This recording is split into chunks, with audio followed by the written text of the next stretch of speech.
Sur ces étagères, un trésor inestimable. Jalousement conservé à l'abri des regards dans cette cave à 13 degrés au sous-sol de l'Osmothèque, ces flacons exhalent comme un parfum d'éternité.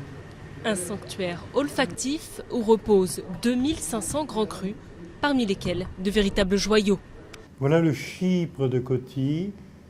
C'est une référence. Il a été créé en 1917 par François Coty. C'est une des meilleures références au monde, puisque je rappelle que l'Osmothèque, c'est quelque chose qui est unique. Et tous les parfums que le public vient découvrir à l'Osmothèque, ce sont, disons, des moments rares.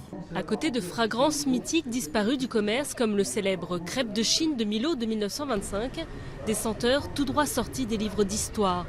L'eau de la reine de Hongrie datée du XIVe siècle ou l'eau de Cologne que Napoléon utilisa à Sainte-Hélène en 1815.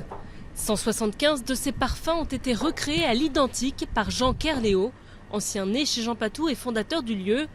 Et si la Rome antique avait une odeur, ce serait peut-être celle de ce parfum royal daté du 1er siècle que le parfumeur a reconstitué grâce à une recette trouvée dans un livre de Pline l'Ancien. C'est des odeurs naturelles et synthétiques, différentes odeurs avec lesquelles on va jouer après, on va composer un parfum. C'est-à-dire qu'au départ, il faut bien sûr apprendre à connaître ces odeurs, les mémoriser pour ensuite, grâce à l'imagination et à une certaine tendance artistique, si on peut dire, composer un parfum.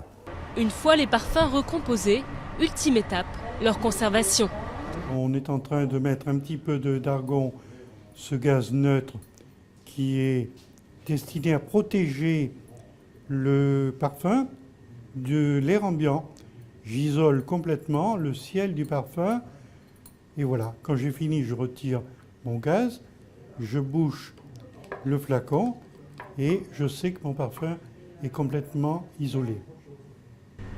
Ce Chanel est désormais prêt à rejoindre les étagères de l'Osmothèque et ses quelques 200 valises d'échantillons qui parcourent le monde pour faire découvrir au grand public ces essences du passé.